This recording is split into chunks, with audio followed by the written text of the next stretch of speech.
Oh, you didn't get that? God damn it. Should be in your outtakes. I think I've turned off instant replay. Yeah, I did. Oh, it's on now. I'm going to press F. No, I'm not. I have 1 XP. Yeah.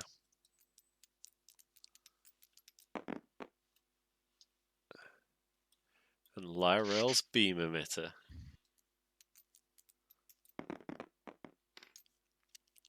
That fucking guy.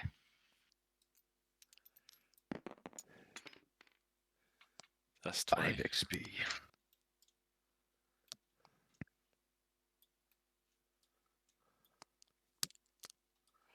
I'm going to screenshot this character.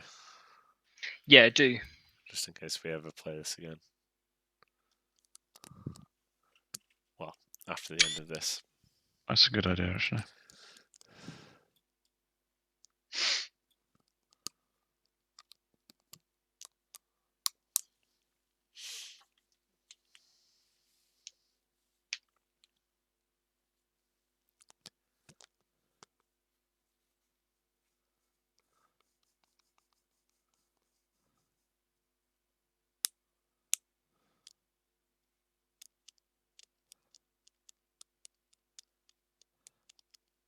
Okay, 2 seconds, because I'm reminding myself where I am. Why did my fucking phone just autocorrect trowel to trial? Today. Why are you writing about a trowel? Why are you writing trowel?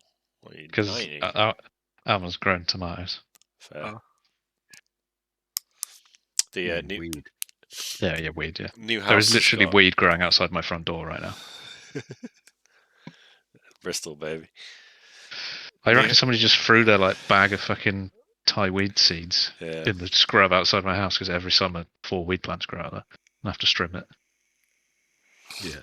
Pull them out, bro.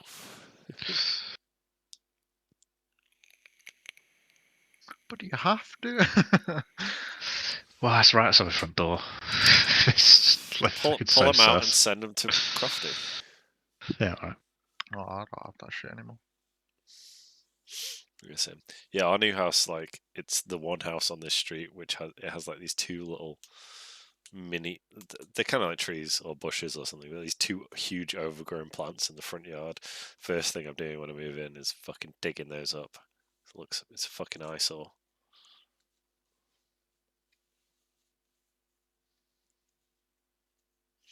Okay. So we begin the session at the Fletcher's Arms. This was the Felcher's Arms. Fletcher. Got it.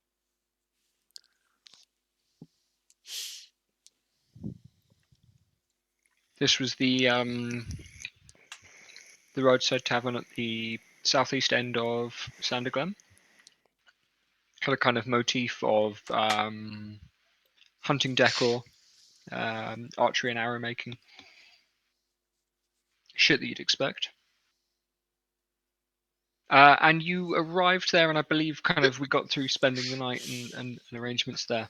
In the knowledge that from where you are now, you're not more than a couple of hours ride out of Iron. Yeah. If you start as early as you have been, you'll be able to get there in time to get a second breakfast. And we spent a good bit of money here buying drinks and stuff, didn't we? Yeah, making everyone happy. To try make a few friends. Telling stories. And we were telling them about our adventures in Sanders Glen. Yes. Sanders Val. What was it called? Sanderglen. Sanderglen. Sanders Gooch. No, we vetoed that. Yep.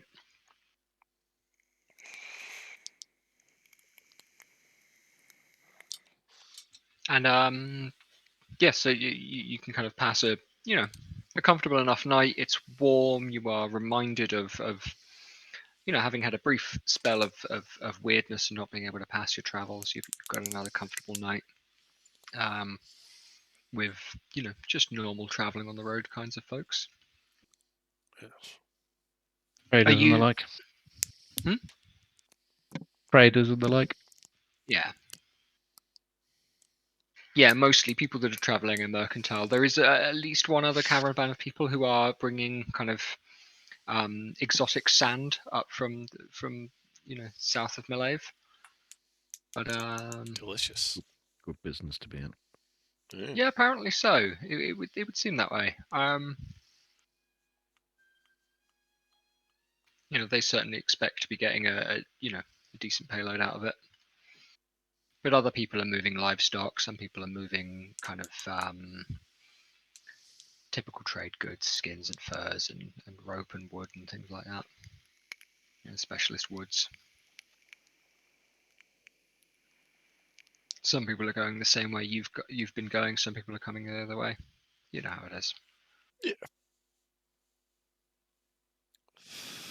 You are the last people to arrive that night. No one else kind of comes into the Fletcher's Arms, at least from Sanderglen, after you. But yeah, the evening passes pretty well. Are you planning on having an early morning the next day, or Well, we still are Hungover morning. we're well within our timetable, so I'm saying we get up a bit later. Sure. Provided we're well within our timetable, we're a couple hours away. We can have had a hearty night and maybe rock up, 10, 11 o'clock. Yeah, so to aim to, yeah, like I said, I'm going to say it's about maybe 2 hours, just 2 hours on the road. So Yeah. you leave at at a civilized hour, you can get there into the morning. Cool. Who was it that kept the contract and the writ from Marceau? Don't know. You can decide. It wasn't Did we decided, wasn't so within you can decide. I think correctly. I have it. I feel like it would be Arnold. Yeah. Yeah. Stickler for paperwork and all that. Worried that if he doesn't have something essential with him, it'd be considered unnecessary. He's got it in his document case, in his secure container. Well, the address that you've been given, it doesn't have a proper title. It is what the fuck is it? It is kind of just Molly's workshop is the name of it. But there is a street address and there is a kind of crude map that relates certain landmarks. There's where's my guide to fucking iron? Well, we can just ask around. People will know it if it's just Yeah. been given one name. What was the That's name of it. the man we were meant to meet here? Oh. Did we Were get you a going to name? meet? Were you going to meet Droflash here, or were you going to? Well, no. Well, he was It supposed to wasn't he was supposed to Droflash. come with us, and he got captured. Droflash was supposed to come with you. Oh my god, where's the first session? It was Marceau had sent us here, so we were looking for a colleague of Marceau's, but the Yeah. actual contract itself should have that information on it. Yeah, so where you're going to, it's called Molly's Workshop. Yeah, all I got is we escort Marceau's family stones to Iron with Droflash, so I don't think it was stated where or to whom we were good to give them. Okay, well, Molly's it is. Yeah. Molly want a cracker. I'm going to stay on the back of the cart, keeping the case of stones hidden in the hay behind me as I lean on them, and I'll just wait until we get all the way up into town and to Molly's before uncovering them, just in case. I'll be keeping an eye out for any men dressed in that drab olive green. Yes. I'll cautiously drive Archibald into the city. But casually. Don't want to attract attention. Keeping my wits about me. The cold grey of the previous day is still waiting for you in the next morning. The clouds are kind of rumbling and turning and moving in the sky with a twist. And the wind is quite loud around your ears. No, it seems to be kind of rushing down Sanderglen and coming out behind you as you saddle up and get ready to go out onto the road the next day. But very quickly you reach a level of lower ground and you realize that you'll have some descent. You still hadn't lost all the ground that you gained to get up into the up over the hills, and so you've got a kind of gentle downhill from Fletcher's to the City of Iron. And yeah, kind of fairly pleasant morning. Archibald is, as I say, in good spirits, and you can see the way that the road goes, and as they do into city, several other roads convening with yours and coming on here, and immediately, as I said, you were among the kind of last to arrive. You're certainly not among the first to leave. The road is fairly busy around you by the time you put the saddle on. There is also talk and buzz, and people are eager to get going because of what you told them the night before. They think if they can get through Sanderglen while it's in a state of chaos, they might be able to get through without having to spend too much money or being forced to spend a night at Thomas's. You got the sense that the place was something of an inconvenience for more than just yourselves. From speaking to people last night, and so perhaps if there has been a regime change, and if there has been or there is the potential for evolution to the place, then that'll be a good thing. Especially if the geography itself is going to change, and there may be another route through the hills again.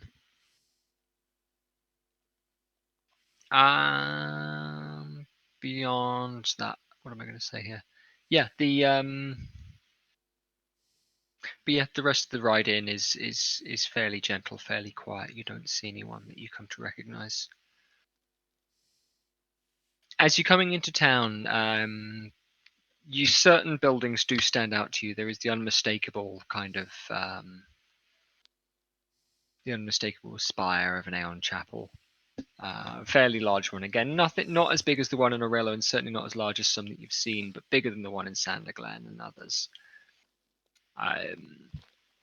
Fairly close to town, and you can orient yourself with that, and then the rough map drawn on your contract documents from Marceau to get yourself in the right position to find your way through town. Iron is known for a couple of things, and effectively it's a mercantile town. It is a place with a market, but it is known for a kind of hard-nosed spirit. It gets called the city of merchants, but also the city of beggars. It's probably a good idea to keep your shins at hand, and if you are going to do business, make absolutely certain you're getting the best deal you can. Is there anything you'd like to do in town as you're riding in, or are you going to head straight to the address on your contract? Straight to business. I think we've had enough dilly-dallying on our way. Now we're here. Yeah, agreed. So as you ride up and in, there are stables on the edges of town. There are places that the people actually actively call out to you and say, "I will care for your Anine. I will care for him. He will be safe with me."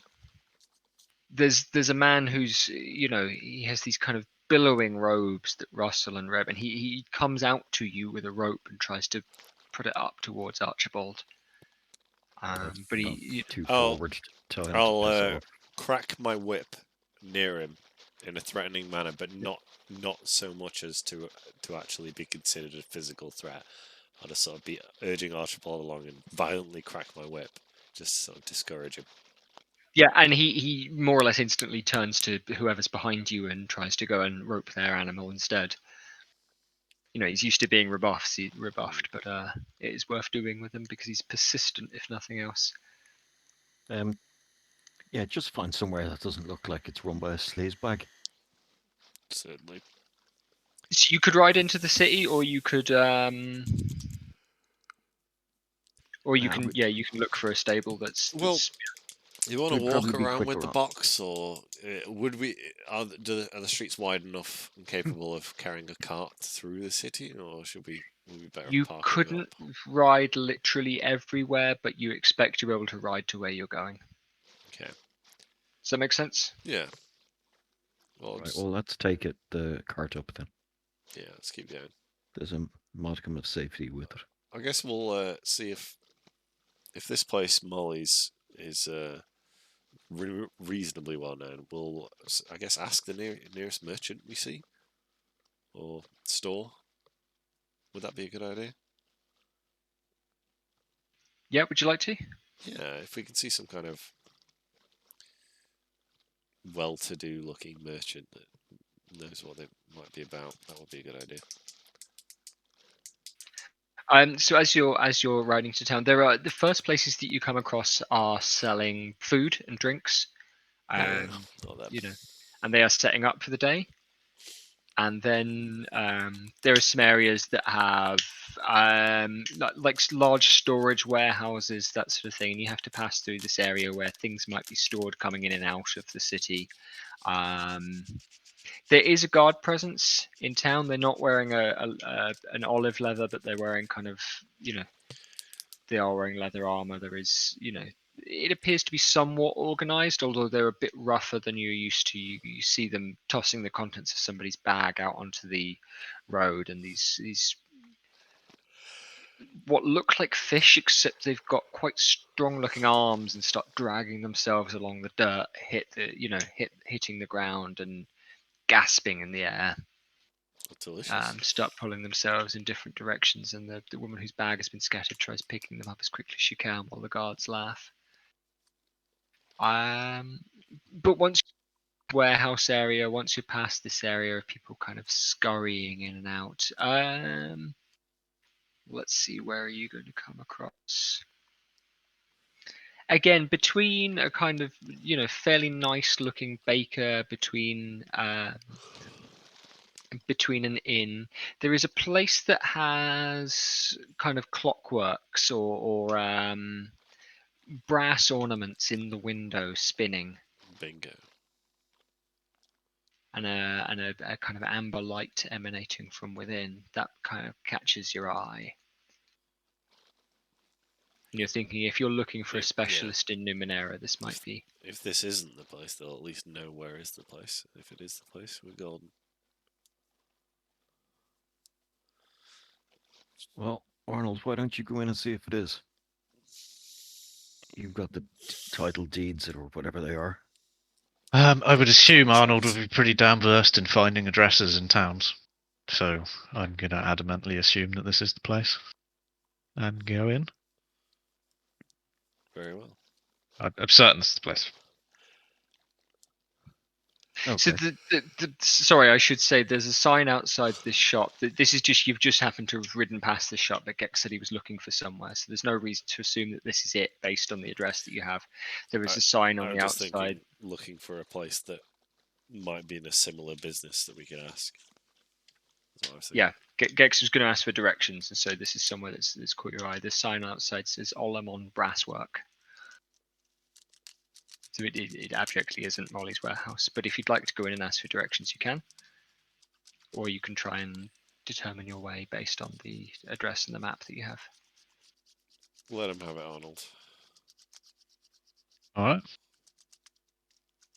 Sorry, I was just contacting the boss because I apparently need my boss to be a reference for me to be a guarantor. This is getting crazy. What the fuck? Yeah. What the fuck? I'm reading it now. He said he'll do it. It's fine, but it's just fucking ridiculous. So you need a reference to be a reference to be a. This is mental. I'm sorry. I didn't realize how in depth. No, it's fine. It's just stupid. It is fucking stupid. Like,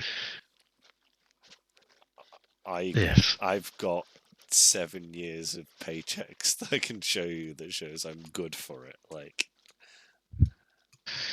yeah, I can afford the rent. I promise. Give house.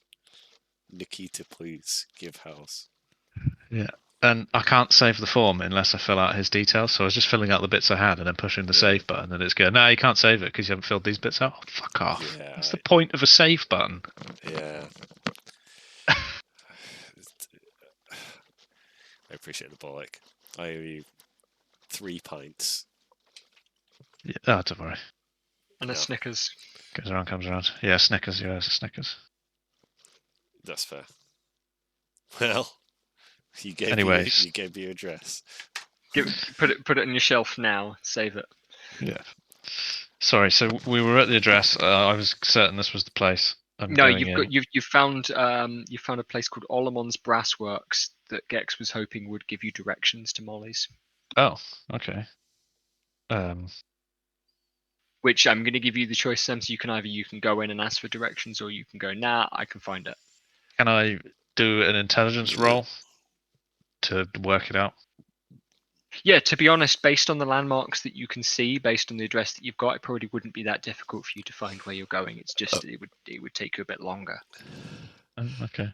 I'll just You can roll something if you'd like to see if you get a major effect or something, but I'm not going to require you to. Yes, 6. Okay. Yeah, yeah. Like I say, you can at least work out roughly where it is. It's the kind of thing where, you know roughly what kind of area it's going to be in relation to the spire that you've seen, and then you just start reading street names. Yeah. Okay. Well, I'll ask the guy. Is this the right way to where we're going? Sorry. If you're going to go into the brass workshop, yeah, you can go and ask them, and yeah. he kind of looks at you for a brief second and says, "Why are you asking? Why are you asking me that?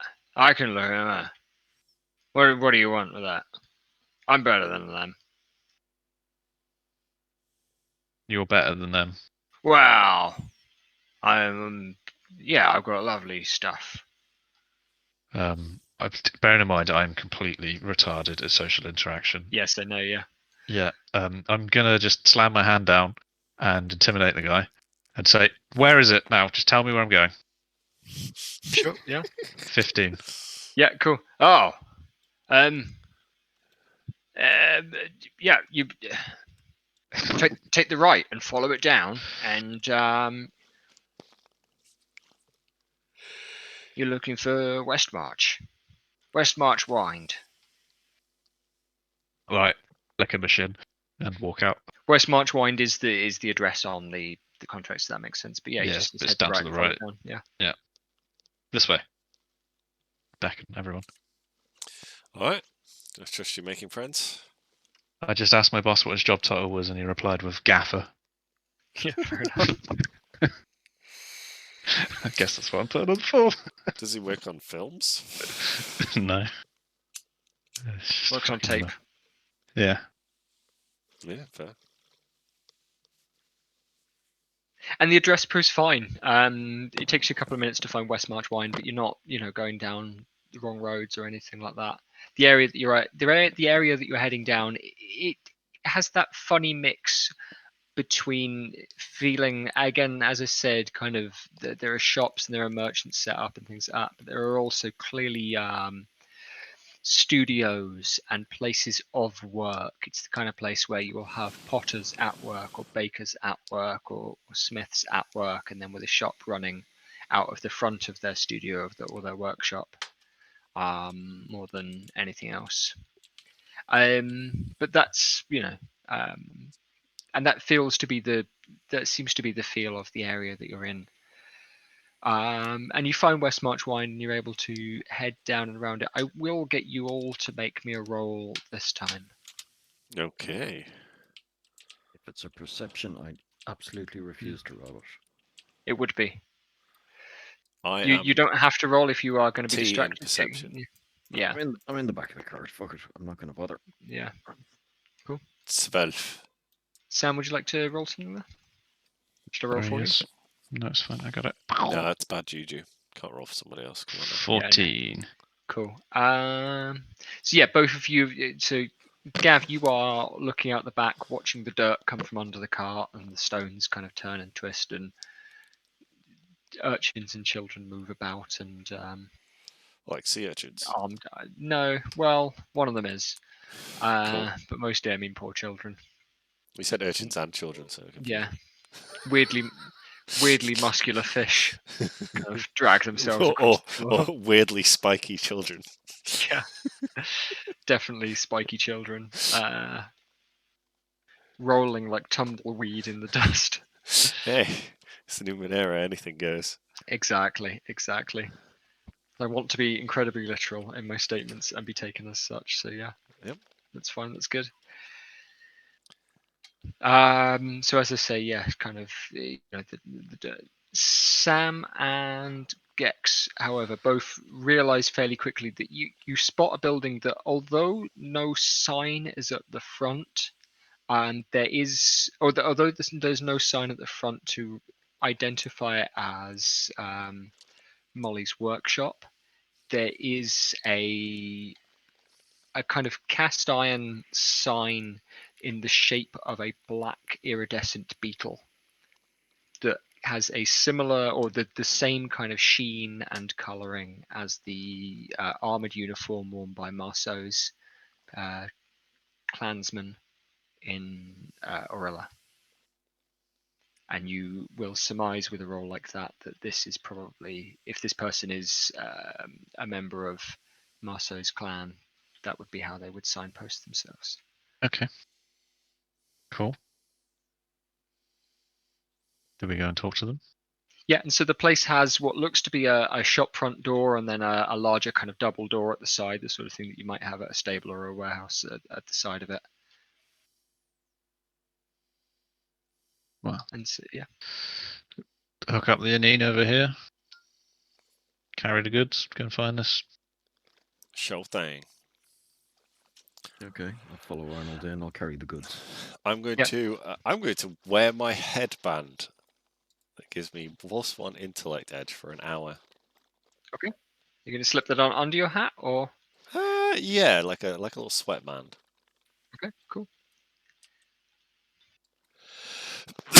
Sorry. Keep that out. Yeah.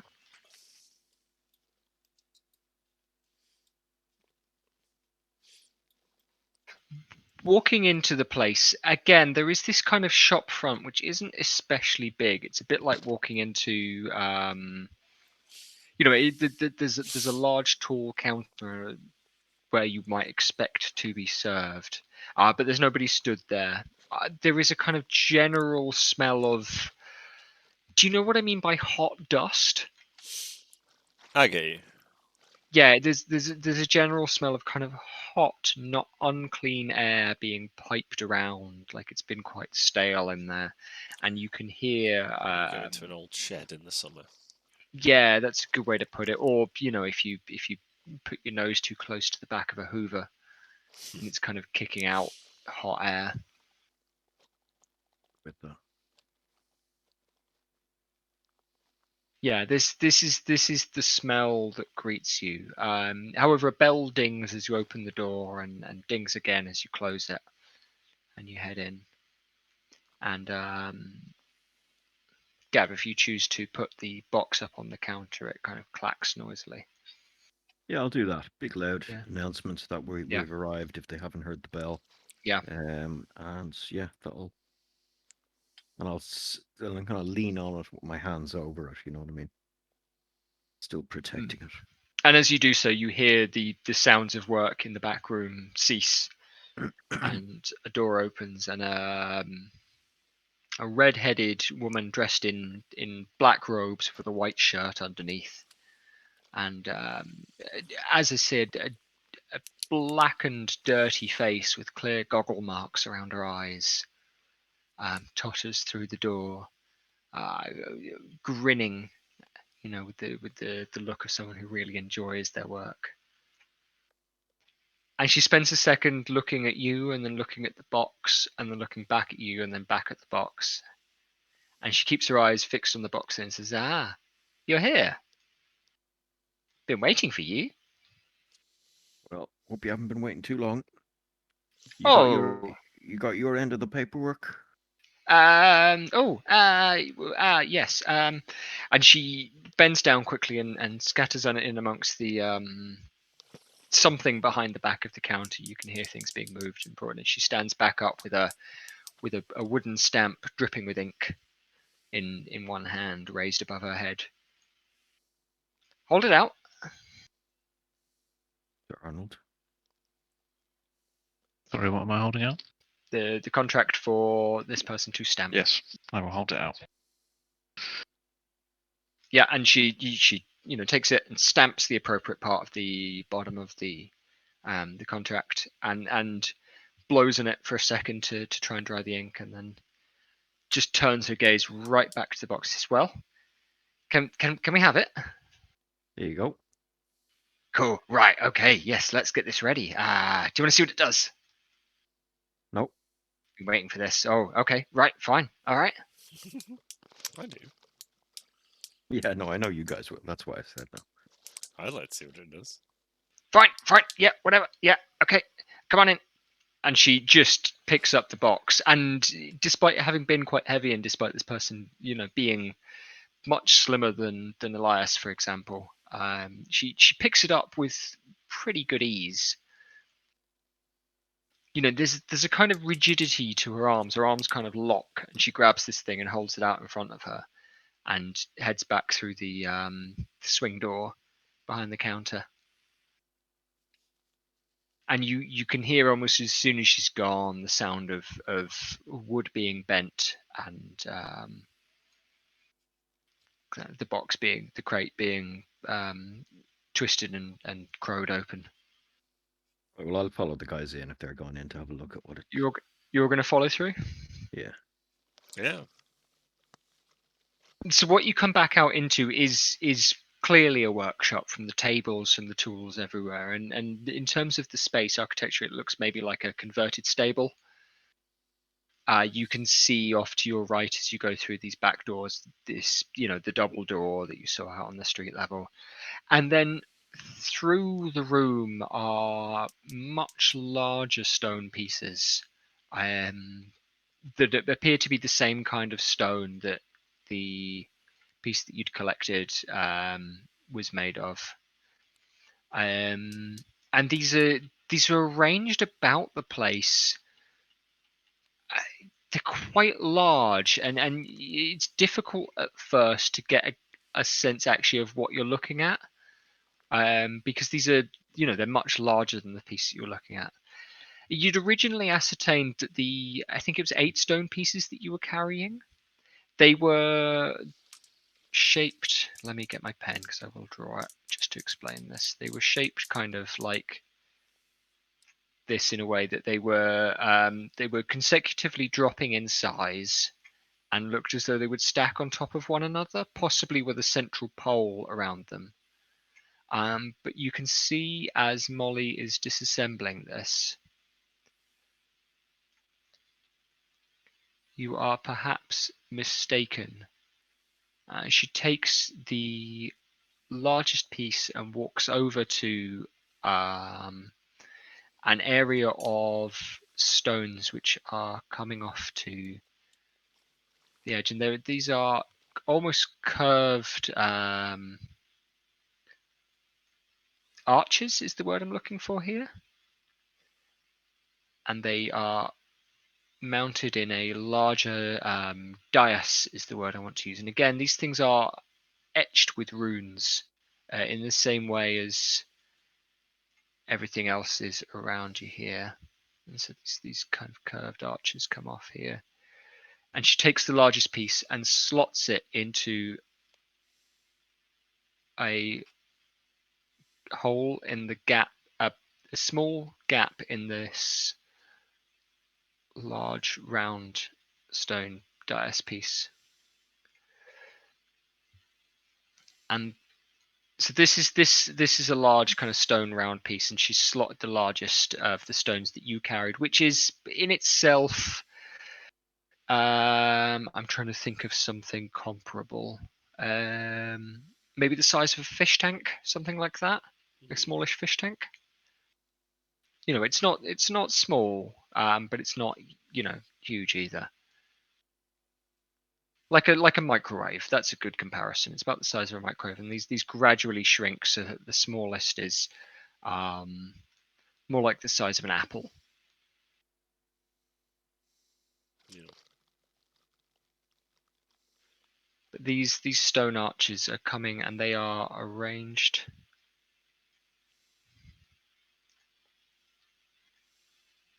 about the place. And so one by one, she starts taking the stone blocks and fitting them between these stone arches so that they intersect and connect. They are fitted more closely than I've drawn them, and you realise then that the way that they are meant to intersect is clear, but they don't stack upwards like an obelisk, which might be something that you would have assumed. I can't remember whether you guys rolled well enough to kind of make that assumption or not, but it's I think so. wouldn't have been unreasonable for looking at them.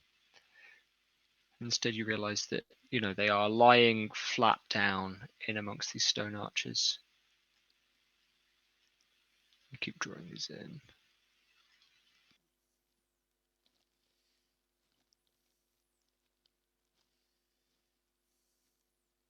This is shite. I'm doing a really bad drawing of this. Oh well. Just imagine that it looks better than it does. Yeah. And this is from top down, is it? So These you are all like are. altars. Yes, this is a top-down view of these things that are lying, horizontally. Okay. Done, But Gex. see, Huh? Done. Oh, leg end. I think the way I want to explain it, Gav, is that the blocks that you were carrying are being laid on top of tables between these arched pieces. The arched pieces are this end of them is closer to the floor than this okay. end. Does Yeah. that make sense? Yeah. And then this one here, the piece is arched in a different direction.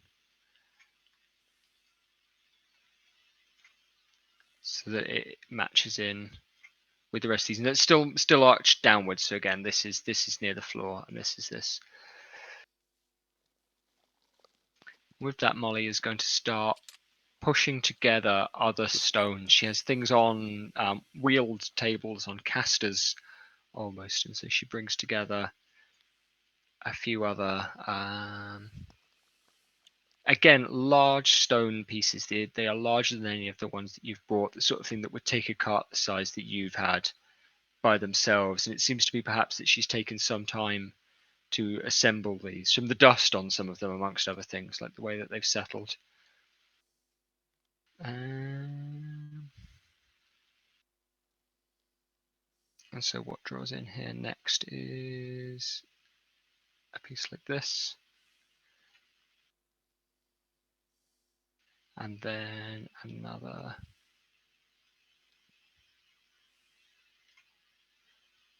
like that, and like that. And so these two are together on a table, but they are separate pieces of stone, and then another equivalent over here. These are meant to be straighter, and they are hewn out of stone. And so I'm just going to spend a moment kind of drawing in the way that things are being assembled in the room. Where she's got this kind of excitedness to her movement. And then over here we have, these are quite large stone pieces.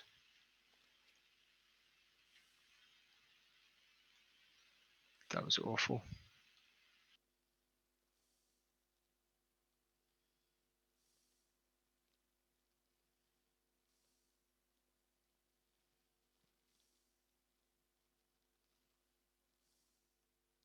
And then going to boxes. She starts kind of unpacking boxes and crates onto other kind of tabletop pieces. And so we're going to end up with...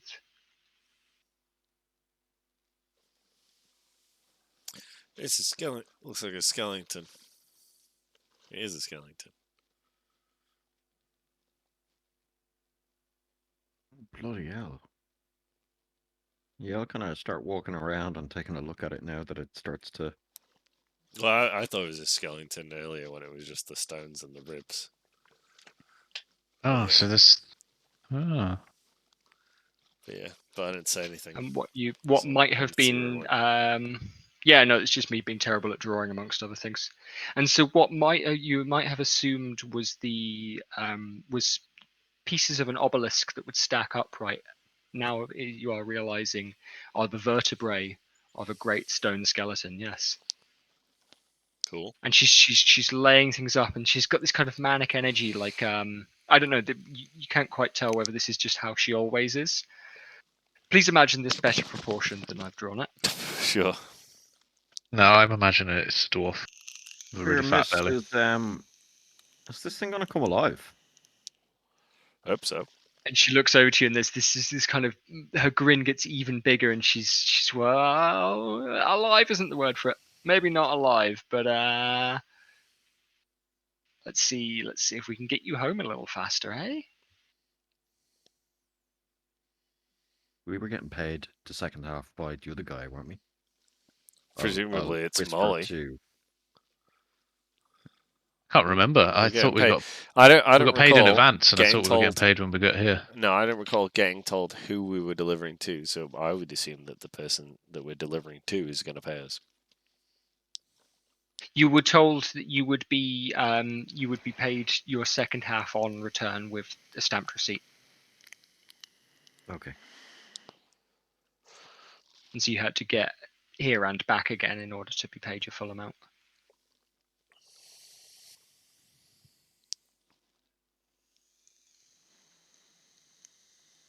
And then, yeah, lastly, from the other side of the workshop, she starts bringing in again. She's got these on small wheeled platforms, small wheel crates, much larger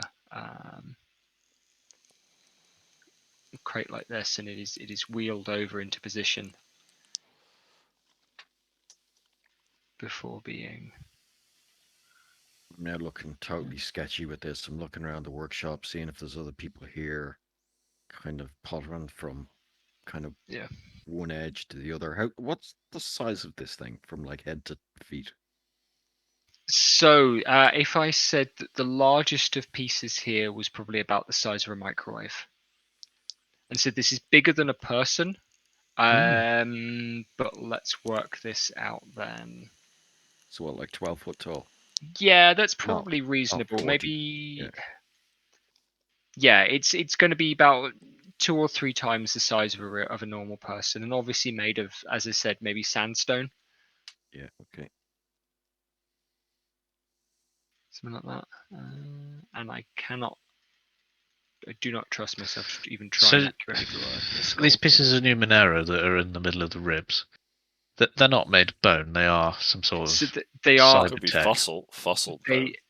What you've had out here, what you've been carrying, and what everything else is also made of, is a kind of etched sandstone, and so it is a stone that has fairly intricate carvings hewn into it. Hieroglyphs maybe would be a kind of common term for that sort of thing. Okay. Around the room, you can't see a lot in terms of electronics. There is, or kind of animated Numenera. There also aren't other people. Things are candlelit. There are flame torches around the room, and there's an apparatus that is kicking hot air out to kind of heat the place, because it's a fairly big, as I say, the kind of converted stable, something like that, as a workshop. But suddenly all these tables that were scattered about the place, all these little pieces and boxes and things like that, they are being rolled into place and assembled. It doesn't look like things are missing here at all. This is starting to look like, yeah, you've got the whole thing. And as she opens this box, you see, more intricate than anything else, unmistakably, is a large stone skull. And let's make it look a little tiny bit more scully. Let's draw a couple of eyes here. I say we just leave. Get out of here quick. No, that's not.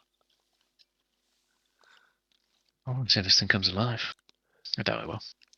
I do need a wee. Okay. I'll be Turns into a stone golem and murders everyone. I'll be 1 minute. Go Piskex. Is it likely that we would have read about any ancient creatures like this? You can make me a roll. Okay, I'm gonna ease that motherfucker twice. How many? You've got 2 points of effort, have you? Yeah. Yes. You can put 2 levels of effort into that. Solid 10. So, in terms of things you can ascertain, especially with your own history of,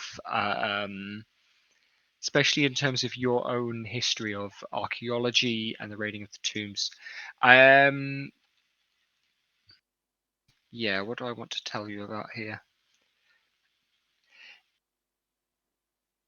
This is not this is certainly not common practice, and the fact that things have been scattered suggests that perhaps it would be considered forbidden is the wrong word, but the sort of thing that having once been developed should be was purposefully disassembled by whoever had created it with the intention of it not being uncovered again after that. Regardless, Marceau's people, you know, it's not uncommon to have come across carved stones, and stones that are imbued with certain faculty by virtue of being carved. You know, the runes with which they're carved and the stone that they are made out of has an effect on their has an effect on their properties. And trying to think of how to articulate this. Sorry.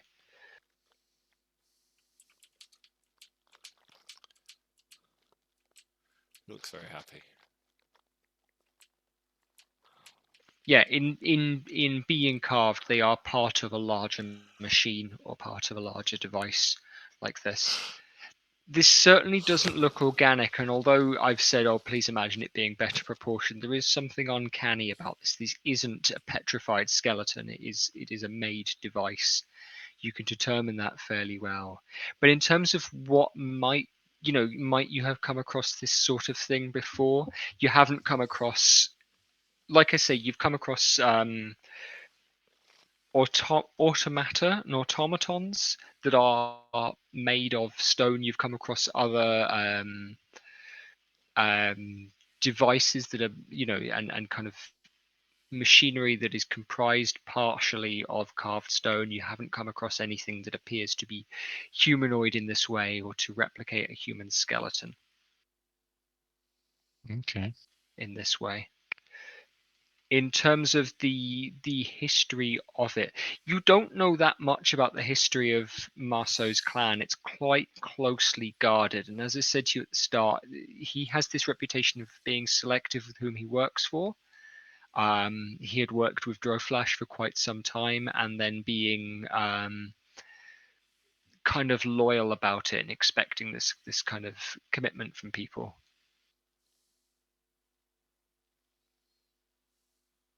And so this could be something that his family has done a lot of. It could be something that he wanted to know more about, or he wasn't expecting himself.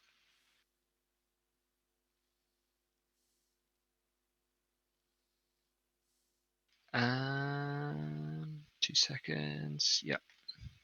So he didn't know what it was about either, did he? I remember from the start. Well, that was Yeah, certainly he his.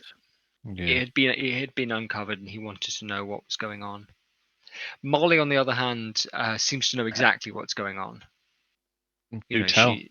Good doctor, put whatever you want. This is, well, I don't know what to call it. I'm calling it the Stone Man, but well, who knows if it is a man?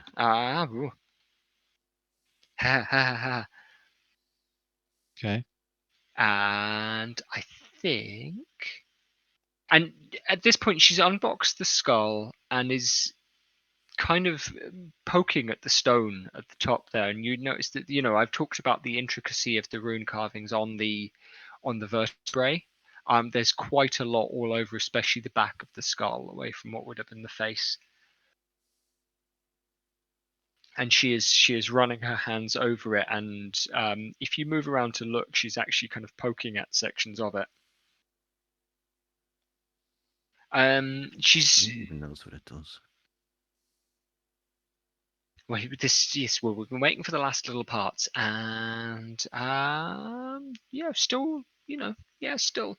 It's a good question. Still kind of working it out. I think this is everything. And she pulls out a little notebook from. It's literally up her sleeve. She's got this kind of very small notebook, and she starts piecing through it and flicking through it. And goes, okay, right. So, let's try this one, and touches a square rune near what would be the left ear, and it depresses. And it clicks, and others start to light. And they have a kind of silvery blue glow to them. And things spread across the skull. And you see this blue start to really strengthen in the eyes, in particular. I'll kind of Concerned stop face. my pacing and kind of take up residence just by the entrance we came in. I'm just going to be leaning against the frame of the door there. And so the blue glow gets stronger and stronger in the eyes. And then almost all at once spreads down the spinal column, down through the central core, kind of core of these vertebrae. And for a second there's nothing, and then there's a rumble, and then the dust on the bones starts to shake. And you can hear things binding together and snapping together, and this blue glow is suddenly spreading throughout all of the various joints here, in through everything, and things are starting to connect. You Starting sure to walk this together. is safe? No, shit. I'm going to get my shield, just get into a kind of a combat defensive position, which is a heroic way of saying I'm hiding behind my shield. Yep. I just That's light up this cheroot. I'm going to stand in awe looking at this thing. Shit, the fuck. Yeah, I'm just gonna smoke a cheroot. Yeah, fair enough. Legit. The skeleton, the stone man, as he's being introduced to you,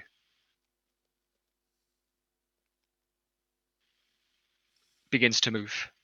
And this is first at the shoulder over here. The arm tenses, snaps along, and then relaxes and flexes. And this hand comes off the tabletop and to the ground.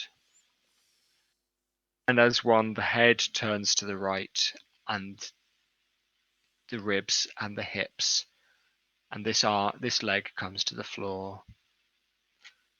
And the stone man rolls over onto his right hand side, and then catches his left hand onto the floor, having rolled, and pushes himself up.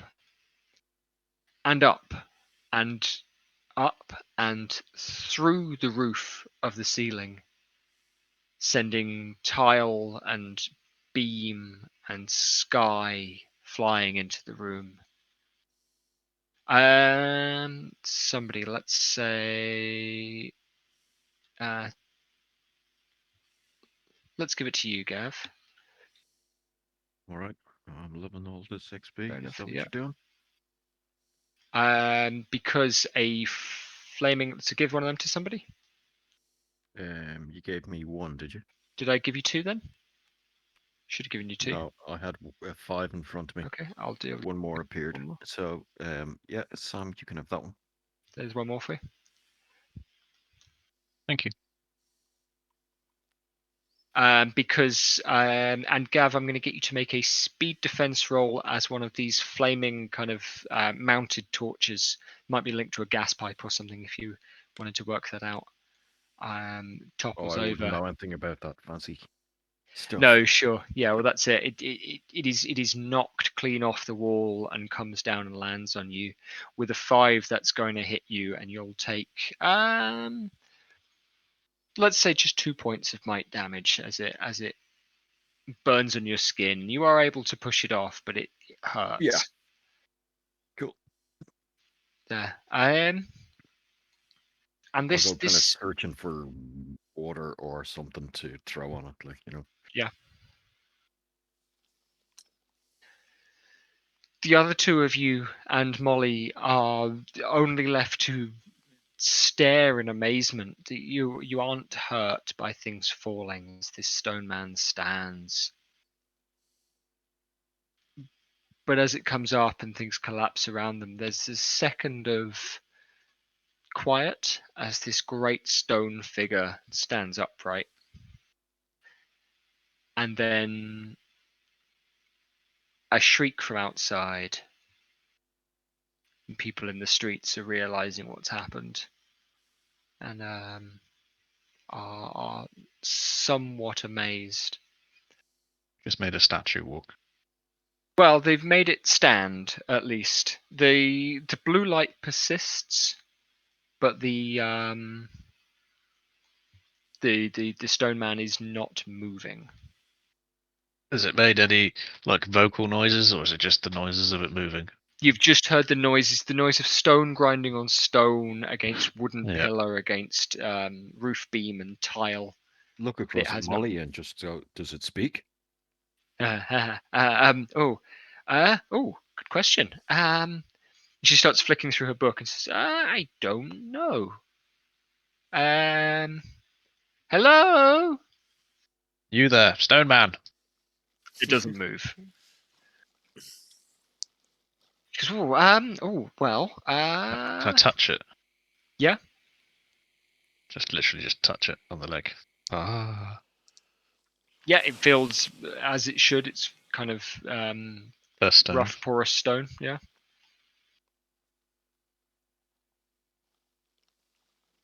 The kind of glow is really visible at the joints between the stones, and has a kind of it doesn't crackle like electricity, but it has a similar kind of luminosity and color to lightning that you'll have seen. It's very bright if you look directly at it, but it's easy to kind of avert your eyes from in the corner of your view.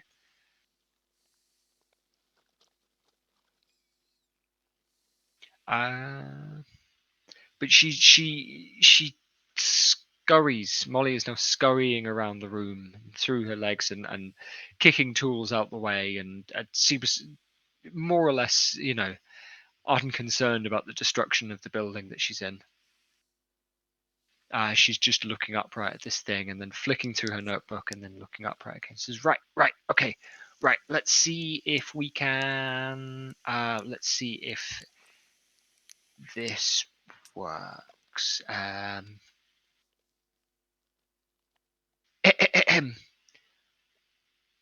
Cool.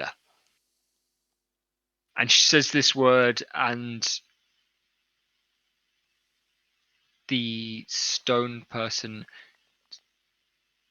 steps outwards from the building, over the front of the shop, and out into the road. You hear Archibald kind of bellow. You recognize the sound that Uranine makes. And someone else out past you shriek. Okay. I did it. I did it. Did what? Well, it listens to verbal commands, and I pronounced the word kind of properly. What is it? What well, the language is it is an ancient dialect used in northern Malay primarily. Certain bits of Angkor we've been able to pick up on it. Nobody really uses it anymore, but the clan use variants thereof, and so we were able to extrapolate little bits of the pronunciation and little bits of the consonants and well, the grammar is mostly lost, and so I hope I don't have to use sentences with this thing. But it responded to a word, and so that's exactly what we want. And What does it do? What was the word? Oh, step. Oh. What- Yeah. What's the purpose of it? Well, at the minute, amazement. yeah, after your your boss gets his hand on it. Oh, do you mean Marceau? Oh, yeah. Do you know, I never thought to ask. He doesn't. Well, we weren't quite sure if it would work, any of us, really, at any time, and so, I wonder what he'll do with it. Maybe something to consider. Well, there's I'm kind of tempted to edge back out of the room and just. there is the small matter of our payment. Yeah. Yeah. Oh, payment. Oh, We were. am I doing that? We were getting that from Marceau, guys. No, he gave it. He gave us money Yeah, before he we gave us- left, he and gave then us, said like, we'd get half. more. Yeah. Yeah, he gave us half, and Jed just said a minute ago that. Well, Oh right. 20 minutes ago. Yeah. So, we'll get the other half when we go back Oh, to Marceau. the contract Sorry. says that you would be paid on return with a stamped receipt, which is why Roger. you got the stamp Yeah, when the it stamp. came in. Yeah. Sorry, I missed all If you'd like to try and persuade Molly to give you money, you can, that. because she's just said, "Oh, am I doing that?" yeah, But if then you we'd just be screwing leave it our to it. reputation. It's unnecessary. Actually, no. I think the contract says we get to go back. Ah, brilliant. Right. Well, then let's see about getting you back then. Right. Okay. Let's try this. Whoa. Try what? What are you doing? Skalu! And the stone man bends at the hip like a parent bending down to pick up its child. It bends and spreads its arms down into the room. Its hands are big enough that you could easily nest in a hand each, and then the arms are positioned in a way that you could hold onto them, and it bends much too much at the hips. Actually, looking at it here, its stance is quite wide, but it brings its elbows clean down to the ground, and so its forearms are flush with the floor, and the hands are open. She says, "Here, let's try it," and she climbs into the palm of one of the hands of the stone man. Okay, I'm cowardly at this stage. There's nothing wrong with my legs. I'm just gonna fucking back out through the door, but I'm not leaving my friends, so I'm just gonna put a wall and a door frame between me and this, automata. Are you sure it's safe? No. But it's fun and it's exciting, and we should definitely try this because I think it'll work. Let's kill the bitch.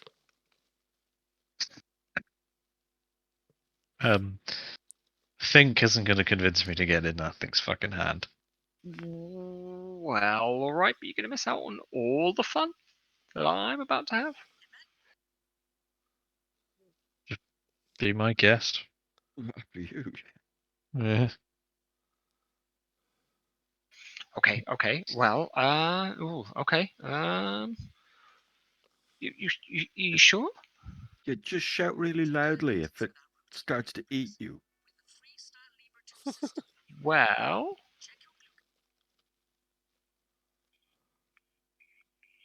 you guys are coming back to Arilla, right? Yeah. Yeah. Of course. Okay. Well, I'll see you then. You're not going to walk all the way to Arilla on that thing. And again, her Bump her through smile things. gets a little bit bigger, and Wider, she, yeah. and you're starting to think that if she smiles any bigger, it's going to start pulling her cheeks apart or anything like that. Well, it's 4 days. And she says, Do you know the words for "put me down"? I have to use a toilet. "Oh, move!" And it pulls upright again, and brings the arms up close to her chest. And one more. She flicks through a couple of pages and says, "Wow, how the words go? Parul nach Orilla." And with that, there is a slight bend in the knees to the stone man, and it leaps into the air. Like not even like a kangaroo leaping. It leaps up far higher than you would expect it to be able to, given its size, far higher than you could, proportionally. It's only 2 or 3 times your size, this thing. But it, not quite flies. There is a trajectory to it. There are physics to it, but it's leaped. And when you see where it's landed, you would estimate that it's cleared, a couple of miles in a single bound. And then off in the distance, being able to see into Arilla, you just see it rise again and be off and away and gone. Oh. It's heading northwards out along the road where you've come. Well, I suppose. Turn to the other guys. Well, I suppose a 5-day walk for 250 shins isn't that bad. 5-day ride, bro. I'm going to give you fellas some more XP for having made a cool discovery. Yeah. So you can have one of those each. In fact, let's give you 2 of those each.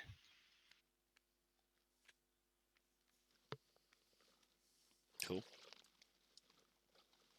I wouldn't have felt safe on that thing anyway. We'll probably get there and she'll be dead. Has everybody taken 2 XP? Yes. I'll take this one. No, I've taken 2. One was very small. Yeah. It's probably Yeah, more I've than got my them. previous Yeah. ones. A tiny experience point. Get that 7 out the way. Yeah. And there's a brief kind of quiet.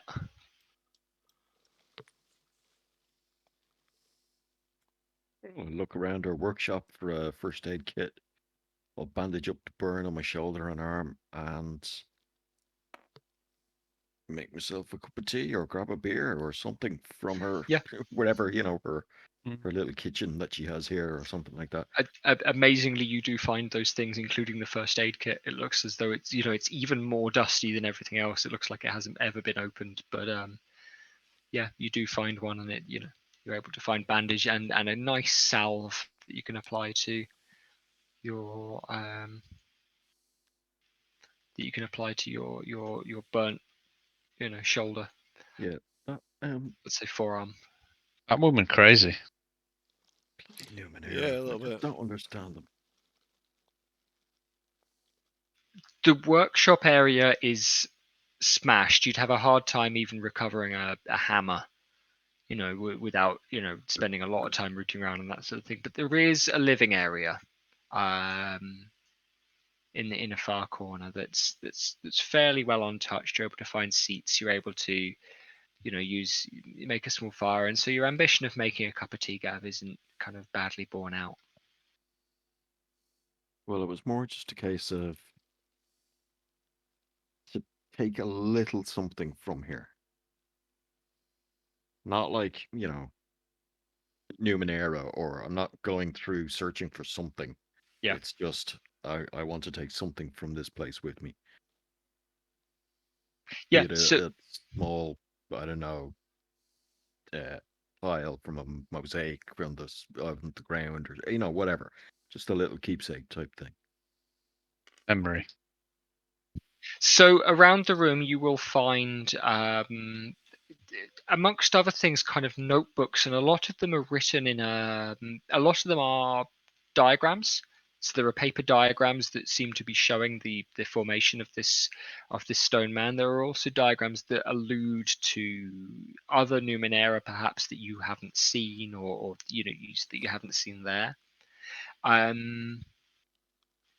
Give me a moment. There are other pieces of there is a full set of this kind of beetle armor, and so you could stretch that and you could make that to fit you. And so if you wanted to take that with you, you'd be able to get a piece of that armor, which would, you estimate, work in a way to give you. I think with your leather, you've got 1 point of armor. Is that right? And then Yes, and Well, then I that's think not- I've Yeah. just a hardened skin or whatever. Tell you yes, what, so what, just because this kind of balances out, I'm just going to take an arm piece to make myself, so I've got my shoulder, or sorry, I've got one arm outside of me covered in the shield, Yeah. and the arm that got burnt, which was the other one. So Yeah. I'm taking something here to patch up something, Yeah. to make a bit of a shoulder armor and upper arm armor. Yeah, I'll tell you two things. So what I was going to do was I was going to give you the compromise where if you took enough of a set to protect you properly, you'd get an extra point of armor, but it would mark you out more clearly as this is considered tribal garb in Malave. Just taking one arm piece is enough for it to look like a souvenir or just to look like anything, but it won't affect you mechanically. Well, I'll take the reputation hit for like having stolen some of this armor. I've no problem with that. Yeah. Okay. So it's it's a pros and cons thing. That's a give and take Yeah, thing. But yeah. because some places will be positive about that and some will be negative about that. But yeah, this kind of beetle chitin, chitin. I don't know. Chitin. This beetle. Yeah, this beetle chitin armor, which is light and rigid and does feel quite protective. Particularly, it'd be good against things kind of slicing at you, but it's going to be good just generally as armor. Would give you another point to have on there, and it doesn't take too much work to make it fit for you at all because of the way that it's laced. Cool. Do you want me to give you a card for that? Are you happy to just write that on your sheet? I will just write it on my sheet. Because that's not an Yeah. artifact, or it's not even really Numenera. It's just Yeah. armor. So I'll just stick down a little bit of Yeah. light armor, and I'll just plus. Is there any papers of the stuff she's been working on?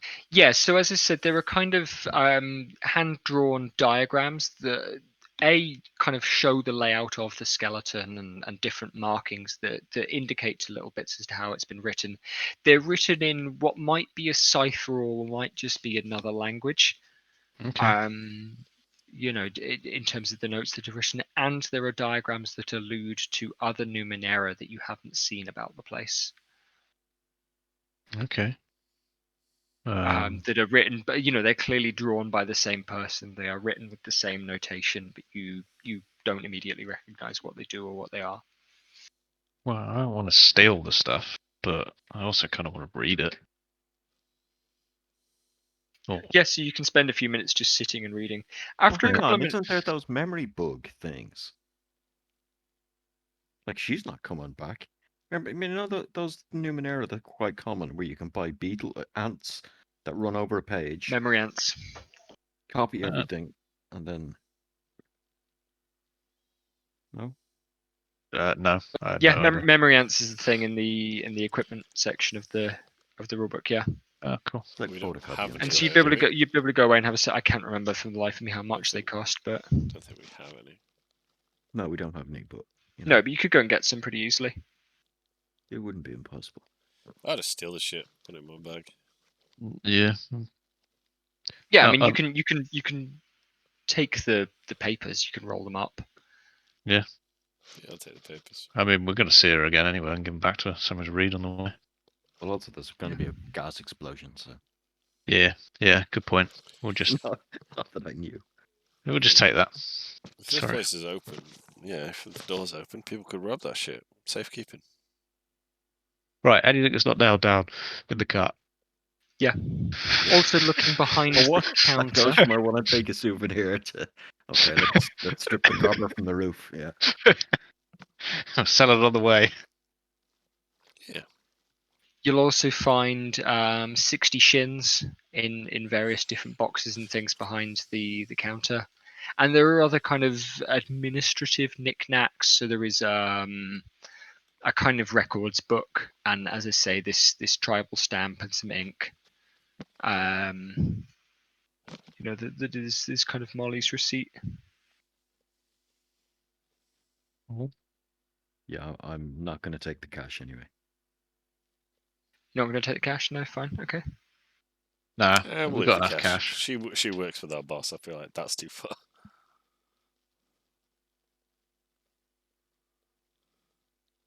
Yeah, that's fine. Let's go get Archibald. Let's find ourselves a pub. Yeah. I think we've earned it. Archibald is outside, tied where you left him. He is looking incredibly nervous. You know him well enough to realize and recognize quite how bad off she is. Question out of game. Yeah.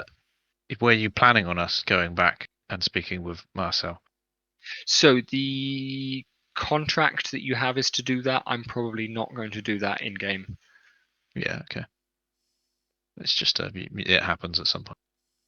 Yeah, and Yeah. if and when we come back to that and you guys want to get paid, you can go back to Arilla and speak to Marcel about it. Yeah, cool. And see if Molly's there. Well, I suppose we leave it as we have left nearly every session. Getting drunk, Hell reading these papers. Hell yeah, brother. I've got 5 XP to spend on intrusions during a bar fight, so Sounds good. Well, look, I'll tell you what. Do you fellas want to name a pub, and we'll say that you've gone there? Yeah. What's the name of a pub in Ain? The Green Room. The Green Room. It's the pub we used to go to in school when we were 16. Corp. Yeah, that's where you've gone. It was the Corp. It was the prototype Corp. It was the same thing as Corp, but in a pub and in Chesterfield. Great, cool. Yeah, that's where you've gone. Yeah, that's it. Bloody troublemakers. Yeah, there's bound to be some sand merchants going north anyway. We can make a few quid from them. They're obviously gullible as shite. Yeah, fucking selling sand to Jimmy's. Yeah.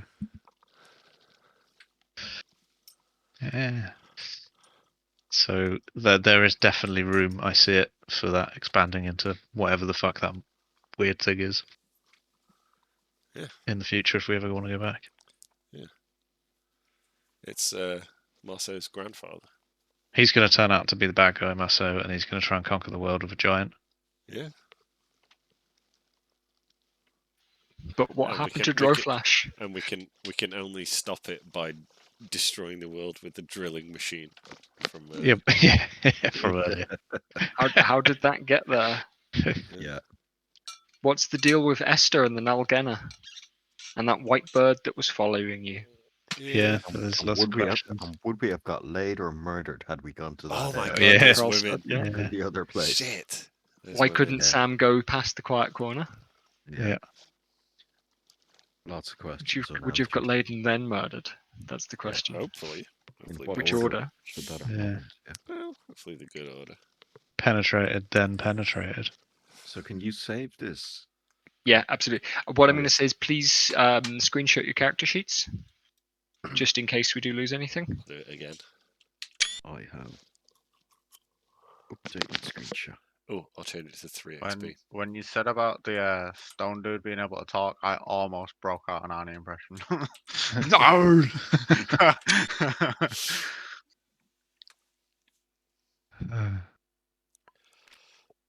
Yeah.